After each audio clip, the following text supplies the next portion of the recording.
저희의 생각과 가치관들을 계속 정렬하는 시간들이 좀 필요할 것 같고요. 제가 궁극적으로 원하는 거는 이 아침 시간에 그냥 서로가 묵상을 나누는 거예요. 누군가의 티칭을 듣는 것이 아니라 우리가 그 삶 속에서 또 우리의 각자가 성령님이 주신 음성을 계속 나누는, 제가 그래서 궁극적으로는 그런 여정을 좀 가기 원합니다. 그리고 아마 수요일은 당분간 아마 핵심 가치가 되는 것들을 저희가 좀 계속 나누고 계속 반복하는 일들이 있지 않을까 싶어요.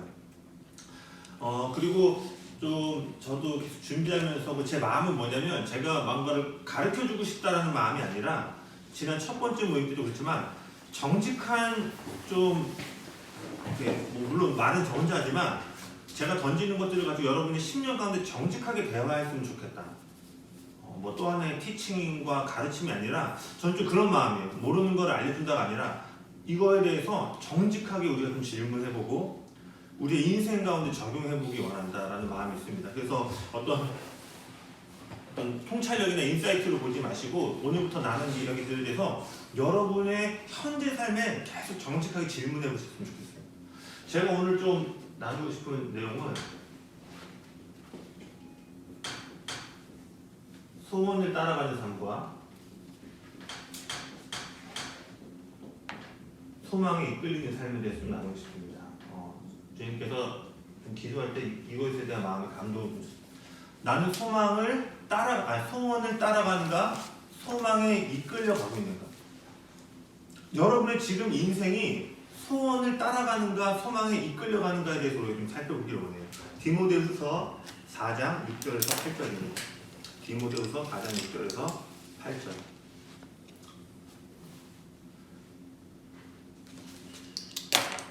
그리고 아마 사람이 듣는 것보다 쓰는 게 기억력에 더 오래 남고 쓰는 것보다 외우는 게 더 기억에 오래 남는다고 하더라고요.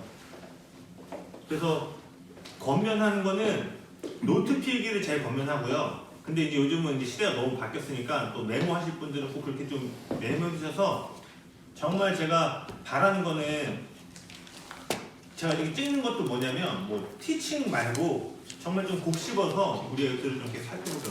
디모데후서 4장 6절에서 8절입니다. 음성 녹음은 안 하고 있었네요.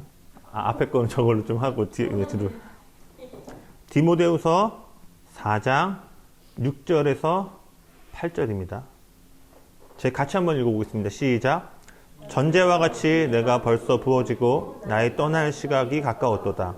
나는 선한 싸움을 싸우고 나의 달려갈 길을 마치고 믿음을 지켰으니 이제 후로는 나를 위하여 의의 면류관이 예비되었으므로 주 곧 의로우신 재판장이 그날에 내게 주실 것이며 내게만 아니라 주의 나타나심을 사모하는 모든 자에게도니라. 아멘. 디모데 후서는 바울이 마지막으로 쓴 책입니다. 즉 죽음을 앞두고 마지막으로 쓴 책이 바로 디모데 전후서예요. 근데 여러분 아마 아시는 분들도 있겠지만 로마서에서도 나오지만 바울이 마지막에 로마서에서 처형을 당하죠. 근데 이미 바울이 로마로 갈 때 성령님으로부터 내가 이 로마에 가면 죽게 될 거라는 것에 대한 성령의 감동을 받습니다. 그럼에도 불구하고 바울은 로마 땅 가운데서 예수님의 이름이 높아지고 복음이 로마 가운데 증거되는 것을 원하므로 자기가 죽을 거를 알면서도 로마에 가게 돼요. 근데 이제 그 가이사에게까지 계속 재판장에 가기까지 수많은 이제 믿음의 지체들을 만나는데, 지체들을 만나서 걔 옷을 손댈 때마다 갑자기 예언이 임하면서 네가 이제 죽을 거야. 가는 곳마다 너 이제 가면 죽어. 그러니까 막 말리는 거예요. 가지 마라. 우리 이거 마지막 만남인데 안 갔으면 좋겠다. 근데 바울이 뭐라고 하냐면 나의 달려갈 길 다 마치기, 복음을 증거하고 내 부르심을 완수하기까지 내가 나의 달려갈 길을 멈추지 않을 것이다 라고 하면서 그 처형장까지 바울이 쉬지 않고 달려가게 됩니다. 그리고 그 죽음의 문턱 앞에서 방금 이 고백을 디모데에게 보낸 거예요. 나는 이제 떠날 시간이 가까웠다. 근데 이게 너무 멋지지 않아요?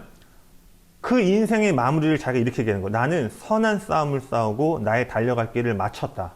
그리고 뭐예요? 믿음을 지켰다.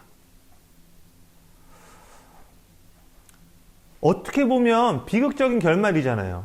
여기 계신 분들 중에 하나님을 신실하게 믿고 거기에 대한 마지막이 죽을 수도 있다는 것을 바라는 사람 없으시죠? 뭐 순교를 사모하시는 분이 계실지 모르겠지만 사실 일반적으로 보면 내가 열심히 여기서 사역했는데 그 끝에 가서는 폭망이야. 그거를 기대하는 사람은 없어요. 그럼에도 불구하고 어떻게 보면 바울은 지금 이 부르심 따라가면 죽는 거야. 뭐 돈 좀 없고 어렵게 살고가 아니라 목숨을 잃는 거예요. 그럼에도 불구하고 어떻게 그가 달려갈 수 있었는가? 거기는 8절에 이렇게 기록되어 있습니다. 이제 후로는 나를 위하여 의의 면류관이 예비되었으므로 주곧 의로우신 재판장이 그날에 내게 주실 것이며 내게만 아니라 주의 나타나심을 사모하는 모든 자에게도니라. 바울이 선한 싸움을 싸우고 믿음을 지킬 수 있었던 이유는 하나님 나라에 대한 소망이 있었기 때문이에요. 할렐루야. 여러분에게 지금 소망이 뭐예요? 예수님이시죠? 근데 제가 조금 더 오늘 살펴보기 원하는 건 여러분이 만약에 물론 좁은 의미에서는 이 알크스의 여정이 되겠지만 여러분의 인생을 향한 하나님의 목적과 계획이 있습니다. 그리고 여러분이 그 부르심을 따라가기 위해서는 벼랑에서 뛰는 시간들이 반드시 와요. 제가 청년들한테도 그렇고 여기 계신 분들 말고 여러분 인생 가운데 한 번을 완전히 털어서 주님께 드린 기억이 반드시 있으셔야 됩니다. 전 재정을 얘기하는 게 아니에요. 턴다는 게 시간이 될 수도 있고 왜냐하면 어떤 시점은 반드시 그 지점이 와요. 뭐냐면 주님께서 우리로 하여금 아브라함과 같이 본토 아비집을 떠나 우리로 하여금 안정감을 느끼는 영역을 주님께서 반드시 한 번은 뛰게 하십니다. 왜냐하면 이 얘기하려고 하는데 그 안정감이 흔들릴 때만이 우리가 진짜 누구를 신뢰하는가가 나타나기 때문이에요. 그런데 보면 우리가 그때 그러한 여정 가운데서 바울과 같이 여러분이 인생의 마지막에 자녀에게 아니면 우리가 사역했던 후배들에게 야, 나 정말 믿음의 싸움 다 싸우고 믿음을 지켰다 라는 이 고백을 하기 위해서는 소원과 소망을 구분할 줄 아셔야 됩니다. 만약에 소원을 가지고 소망을 갖고 따라간다고 하면 이 일들이 일어날 수 없고 그러니까 이걸 착각하면 안 된다는 거예요. 소원과 소망은 무언가를 기대하고 바란다는 의미에서는 되게 비슷해요. 그리고 성경에서도 소원과 소망을 긍정적인 의미에서 같이 사용할 때가 있어요. 그러나 이 단어들을 깊이 보면은 본질적으로 완전히 다른 겁니다. 소원은 누구나 가질 수 있어요. 여기 계신 분들 누구나 소원이 있을 거예요. 그게 대단한 소원일 수도 있고 뭐 소소한 소원이 될 수도 있어요. 핵심은 소원은 누구나 가질 수 있지만 소망은 누구나 가질 수 있는 게 아닙니다. 소원은 우리가 원하고 필요하다라고 느끼는 것을 통해서 미래를 바라보는 거예요. 다시요. 소원은 내게 필요하고 있어야 될 것을 가지고 미래를 투사하는 거예요. 예를 들어 이런 거죠. 더 좋은 직업을 가졌으면, 지금 하고 있는 일이 더 잘 됐으면, 내 삶에 있는 이런 문제들이 해결됐으면. 그러니까 제가 말하고 싶은 소원은 이게 현재예요. 소원은 내가 지금 필요로 하고 원하는 것들을 통해서 미래를 바라보는 거예요. 나로부터 나와서 미래를 향하는 겁니다. 좋은 대학에 갔으면, 지금보다 돈을 더 잘 벌었으면, 이해되시죠? 그러나 소망은 달라요.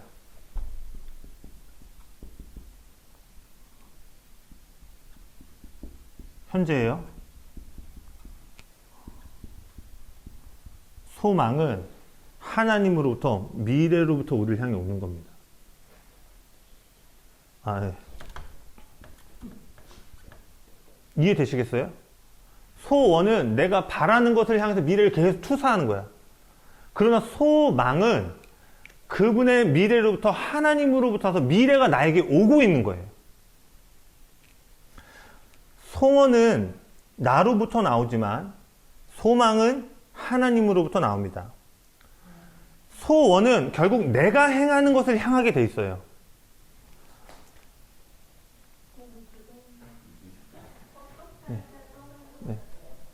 네. 여기 입구에 한번 놔주시면, 네네.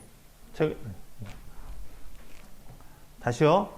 소망은 나로부터 나오지만 소망은 하나님으로부터 나옵니다. 소원은 내가 행하는 것을 향하지만 소망은 하나님이 행하시는 것을 향하게 돼 있어요. 저희 어머니가 예전에 항상 그 얘기했어요. 야, 올해는 좋은 일 있을 거야. 집이 워낙 어려우니까 막연하게 야, 웅보야, 올해는 좋은 일 있을 거야. 그리고 옛날에는 보름달 때면 전화 왔어요. 웅보야, 소원 빌어라. 이게 뭐야? 이건 소망이 아니죠. 언젠가는 좋은 일이 있을 거야. 어떻게 가다 보면은 좋은 일이 생기겠지라는 식의 운 좋으면 일어날 수 있는 바람이 아니에요. 이런 막연한 바람과 소망은 거리가 멉니다. 소망은 반드시 이루어질 약속에 뿌리를 두고 있어요. 그럼 여러분 이거 잘 들어보세요. 여러분 한번 계속 좀 질문해 보세요. 소원은 내가 기대하는 특정한 방향과 모양이 되기를 바란다는 면에서 미래를 내가 통제하고 싶은 마음이에요.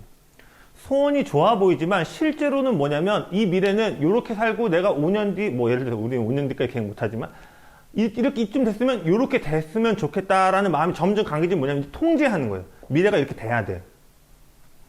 그러니까 소원은 결국 다시요, 미래를 내가 통제하려는 마음이에요. 어렵지 않으시죠? 괜찮으시죠? 즉 소원은 궁극적으로 내 뜻대로 통제하고 싶은 마음으로 기결되기 마련이라는 거예요. 그렇기 때문에 잘 들어보세요. 소원은 인생의 이쯤에서는 기대했던 모양새들이 기대와 달리 맞아떨어지지 않으면 낙심하고 실망하고 더 나아가서는 절망에 이르게 됩니다. 왜? 나는 통제해서 여기까지 그려냈는데 실제로 통제를 벗어나는 미래가 오게 되면 어떻게 돼요? 낙심하게 되는 거예요. 근데 이게 깊어지면 절망에 이르게 됩니다. 생각해보세요. 사실상 미래를 통제할 수 있는 사람은 아무도 없어요. 그렇기 때문에 이거 기억하셔야 돼요. 미래를 통제할 수 있는 사람은 아무도 없기 때문에 소원에 이끌리는 삶은 반드시 낙심하게 됩니다. 뭐 나머지 다 잘 됐는데 갑자기 막 몸이 아파. 그럼 끝나는 거예요. 누가 그때 그랬는데 돈 엄청 많으신 내가 누구한테 들었지? 갑자기 한 번에 치매가 걸리셔가지고 누가 그러면서 그분이 그 얘기 하더라고. 야, 그렇게 빌딩 있고 돈 많은데 젊은 나이에 갑자기 치매가 온 거야. 근데 그분이 내가 누구한테 들었지? 치매 걸렸는데 열받았던 사람들한테 카톡을 막 보내는 거야. 근데 보낸 거 모르고.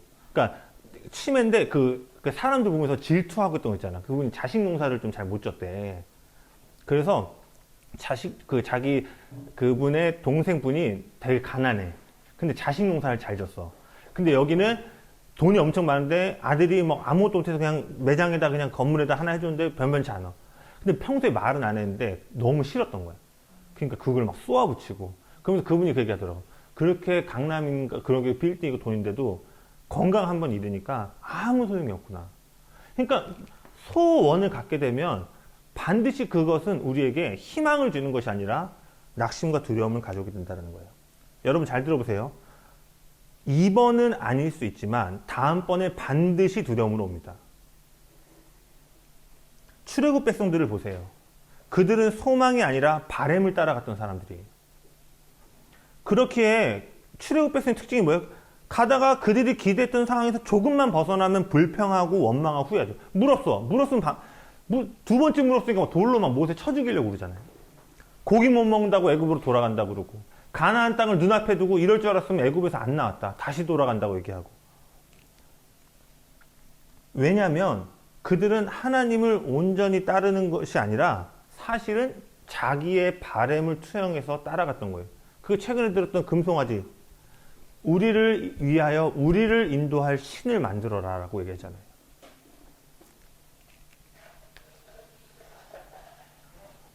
이스라엘 백성들이 온전히 주님을 따르는 때는 이때예요. 그들이 기대하는 것이 공급되어질 때만이 원망 없이 주님을 따라갑니다. 그래서 소원을 따라간 출애굽 백성들을 향해 시편 기자가 이렇게 얘기해요. 지난번에 한번 읽었는데 시편 106편 15절에 이런 말씀이 있습니다. 그러므로 여호와께서는 그들이 요구한 것을 그들에게 주셨을지라도 그들의 영혼은 쇠약하게 하셨도다. 그들이 요구한 것을 주셨다라고 할 때 아시죠? 초자연적인 공급입니다. 고기가 하늘에서 떨어지고 만나가 하늘에서 떨어지고. 여러분 인생에 바위에서 물 한 번 간 적 있으면 죽을 때까지 써먹으실걸요? 야, 바위에서 물이 나서 나 때는. 그 기적을 매일 봤음에도 불구하고 영혼이 점점 메말라갔다라는 거예요. 그러나 소망을 따라간 모세는 뭐라 기록된지 알아요? 그가 나이가 120세가 되었을 때도 눈이 밝았더라라고 얘기를 해요. 그래서 여러분, 제가 오늘 나누고 싶은 건 소망은 소원과는 정반대의 모습입니다. 제가 그래서 좀, 잘 보세요. 소원은 결국 핵심이 나의 의지, 나의 계획이에요. 그리고 이것이 궁극적으로는 나의 의지가 투영된 미래이기 때문에 우리가 아무리 종교로 포장을 해도 이 끝은 나의 꿈이에요. 그리고 여기서 소원의 핵심은 계속해서 통제하려고 하는 힘이 인생의 주가 됩니다.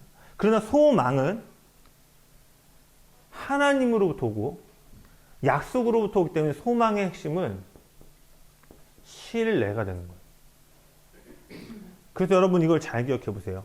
소원을 따라가는 사람은 증거를 계속 구하게 됩니다.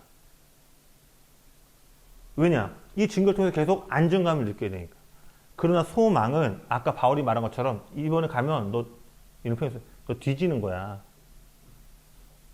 그럼에도 불구하고 뭐예요?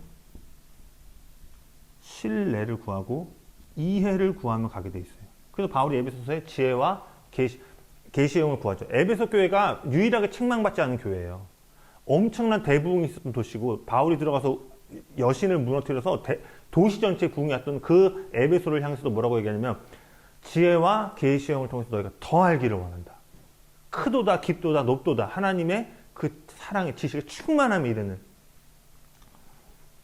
그래서 아까 말한 게 이제 출애굽해서 이 대표적인 사람이 누구예요? 아브라함이잖아요. 갈 바를 알지 못하는 그때에 하나님이 말씀하신 약속을 땅을 향해 발을 내딛습니다. 여기 계신 한 분 한 분 여러분 질문해 보세요. 나 정말 갈 바를 알지 못하는 그때 주님이 말씀하신 발을 내디딜 수 있는가?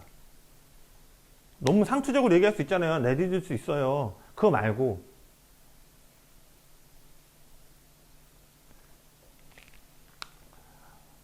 그리고 여러분 잘 기억하셔야 되는 게 오늘날은 거주지 이전이 쉽잖아요.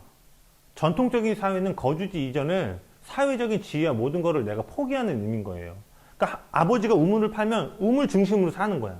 근데 내가 이걸 다 두고 간다? 그러니까 우리 어르신들 세대는 한 마을에 사서 죽을 때까지 사는 거잖아요. 더 올라가면 뭐예요? 양반 가문이냐 상nun 가문이냐 해서 그게 그냥 그대로 그 마을 대대로 이어지는 거예요. 근데 누가 그 마을을 떠나? 그럼 이 모든 사회적인 특혜와 지위를 내가 다 포기한다라는 의미인 거예요. 그리고 아셔야 될 게 전통적인 사회에서의 정체성은 가문과 가족으로부터 옵니다. 오늘날 개인주의 사회는 뭐예요? 자아실현으로부터 오잖아요. 아무것도 없는 곳에서 내가 막 와 일으켰어. 그럼 이 사람은 존중인 거예요. 그러니까 전통적인 사회는 뭐 저는 제가 씨바지 얘기를 했었지만 가문으로부터 정체성을 얻는 시대예요. 근데 지금 아브라함이 다시 말해서 모든 정체성을 내가 다 버릴지라도 주님이 말씀하신 곳으로 가겠습니다라고 결정하는 거예요. 이게 신약으로 오면은 자기 목숨을 버리지 않으면 나를 따라올 수 없다라고 하는 거예요. 그 자기 목숨은 이거 아닌 거 아시죠? 거기서 말하는 자기 목숨은 혼이에요. 혼. 정체성.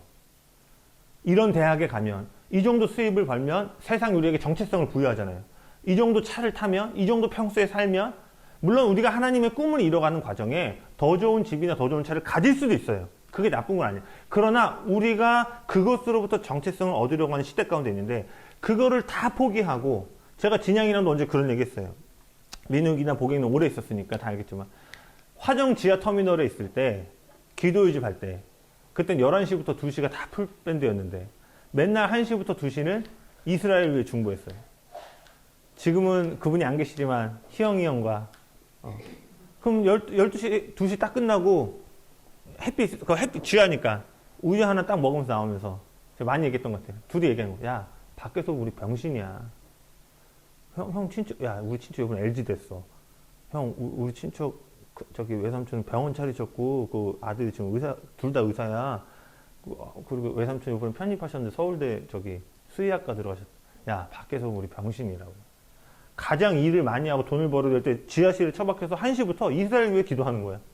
아무도 안 알아주고 그럼에도 불구하고 그러니까 뭐야? 그건 정체성의 상실인 거잖아. 내가 정체성을 찾으면 나가 더 일이라도 하고 뭐 해야 되지만 그러나 그 시간만큼은 제가 뭐예요? 하나님께 드리기로 결정하고 감사한 거는 그때 병신들이 여러 있어가지고 예, 왕병신 여기 계신데 예. 그때 개인의 힘을 못 갔죠. 저도 많이 고민됐고 이렇게까지 해야 되는 여러 가지 생각도 있었지만 병신들이 여러분 자 여러분 거룩한 예, 병신들이 예, 죄송합니다.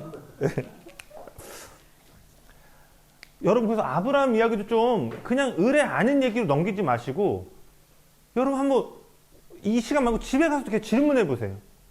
내가 지금 살고 있는 이 집이라던가 모든 거 만약 주님이 정말 가라고 하시면 내가 갈 수 있을까? 그럼에도 불구하고 아브라함이 갈 수 있었던 이유는 하나님이 주신 너로 열방이 축복을 받을 것이다.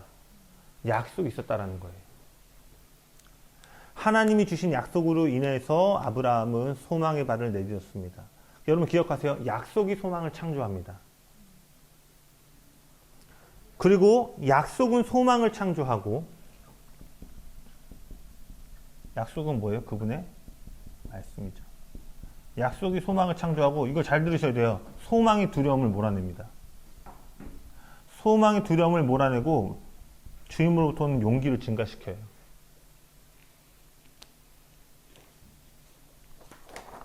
그래서 제가 말하는 건 그럼 아브라함처럼 더 버려. 갈 바 알지 못해도 그 뛰어가 아니라 아브라함이 만났던 그 만남 속에서 여러분 인생을 향한 하나님의 약속에 구구절절히 여러분의 마음과 생각이 젖어들어야 된다는 거예요.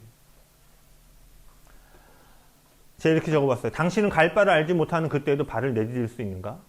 예수님께서 제자들로 하여금 아무것도 가져가지 말고 들시 떠나라고 할 때 떠났던 것처럼 우린 떠날 수 있는가? 이 질문의 대답은 더 많은 노력과 열심이 아니라 더 큰 소망에 사로잡히는 것이다. 그리고 이는 우리가 통제할 수 없는 땅으로 발을 내딛는 거예요. 이는 우리가 안전하다고 생각하는 모든 것들로부터 발을 내딛는 겁니다. 다시 말하자면 여러분 우리는 안정감을 저도 포함해서 언제 안정감을 느끼냐면 우리의 통제 안에 있으면 안전하다고 생각하는 거예요. 다음 달에 30만 원을 내야 되는데 내가 요번 레슨에서 60만 원이 들어올 게 있어. 그러면 안전해. 근데 요번에 200만 원을 내야 되는데 내가 월 수입이 지금 60만 원밖에 안 돼. 그럼 뭐예요? 내 경제력이라는 통제를 넘어갔기 때문에 그때부터 뭐예요? 그 나머지 돈에 대한 두려움들이 오기 시작하는 거잖아요. 이해되시죠? 우린 계속 안정감이라는 거를 계속 우리가 통제할 수 있는 힘 안에서 얻으려고 하는데 우리가 정말 이 약속의 여정을 떠나가게 되면은 이 통제력을 벗어난 땅으로 반드시 주님이 이끌게 된다는 거예요. 그럼 그때 필연적으로 뭐가 오게 되냐면 불안함이 없어 하게 되는 거예요. 왜? 이제 내가 손을 못 대. 그러나 소망의 사람은 그때 그 너머의 용기와 기대함으로 그 여러분들 가게 된다는 거예요. 아멘이십니까? 여러분 이제 첫 발을 띄는 거예요. 지난 시간에 제가 물어봤죠. 우리 모두에게 정말 뭘 원하는가? 그리고 우리가 정말 주님을 원하는 그 마음들이 계속 경작하는 것 가운데 여러분 이 첫 모임에 소원을 따라가기 원하십니까? 소망에 이끌리길 원하세요. 이것도 이 단계도 뭐 한 스텝으로 보고 내가 미래를 다 그려놨는데 이 단계를 향한 미래를 가기 원하시는 거예요? 아니면 지금 우리에게 몸에게 주신 약속을 바라봄으로 한 소망 안에서 부르심을 따라 가길 원하십니까? 소망의 사람들은 미래를 다 알 수 없어도 소망의 여정 가운데 고난과 어려움이 닥쳐와도 모든 것이 협력하여 선을 이룰 것이라는 신뢰함으로 언제나 미래를 기대하고 그들은 언제나 믿음과 생명의 언어로 가득 차 있습니다.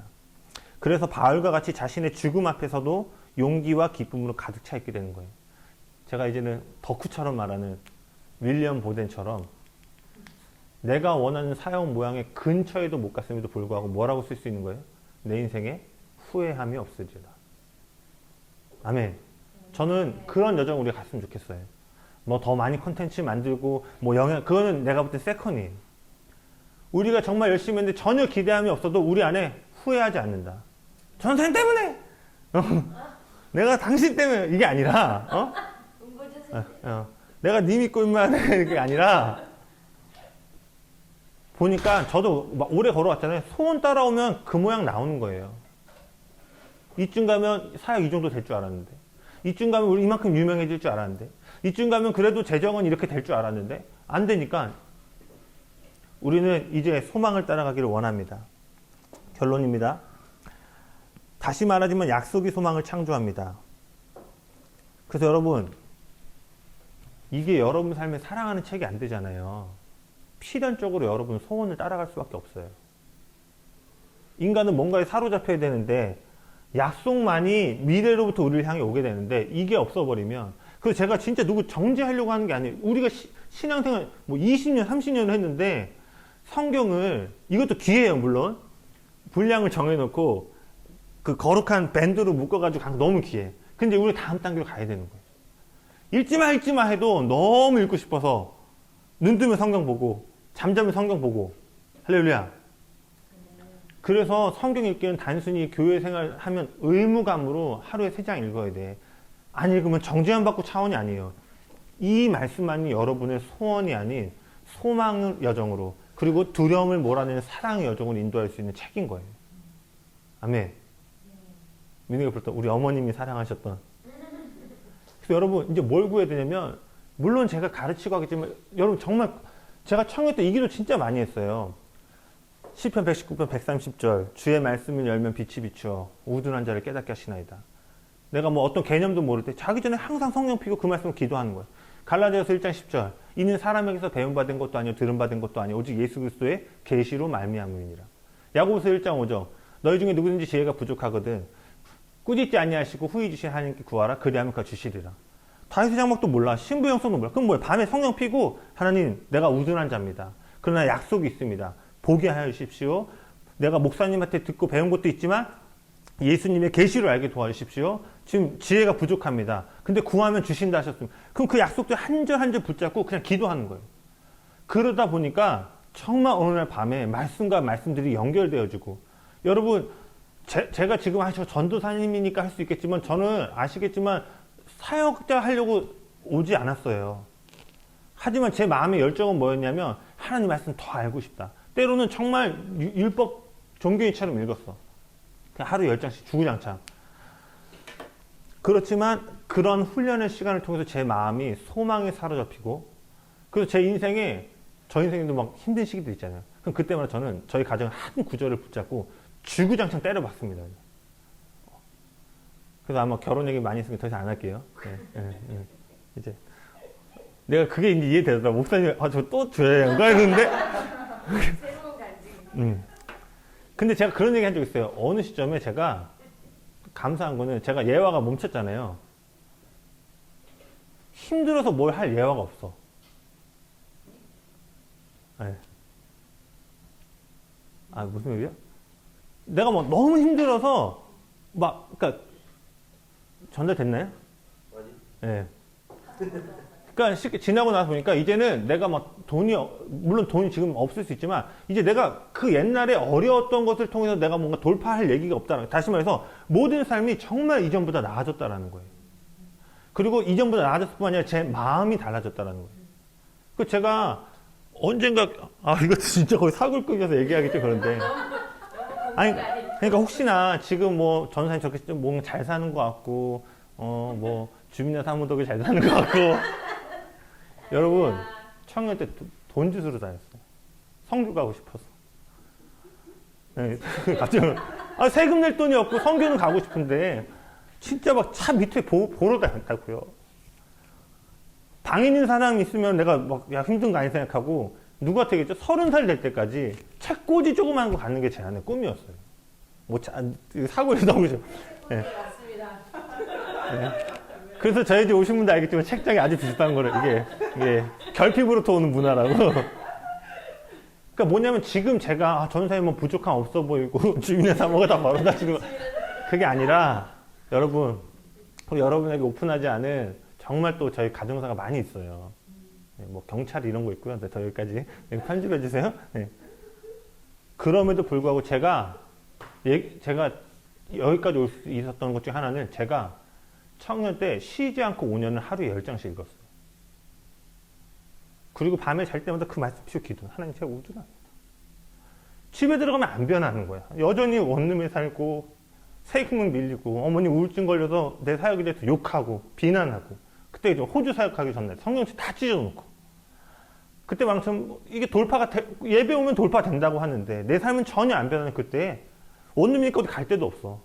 그럼 그때 자기 전에 성경 피고 하나님 지혜와 계시형으로 알게 하십시오. 근데 그렇게 기도할 때 주님이 한 번도 예외 없이 제가 막혔던 말씀 가운데 깨달음을 주시고 제 마음 가운데 계시를 주셨다는 거예요. 그리고 그것이 소망이 될 때 제가 나의 의지로 제가 이때는 어떻게 보면 공동체 오기 전인 거예요. 그럼 맨날 막연한 하나님 위해 산다고 하는데 내가 나를 봐도 하나님 위해 사는 것 같지가 않아. 그러니까 2007년에 몇 개월마다 이거 지금 게을러서 죄송합니다. 위전들 게으름 많이 있잖아요.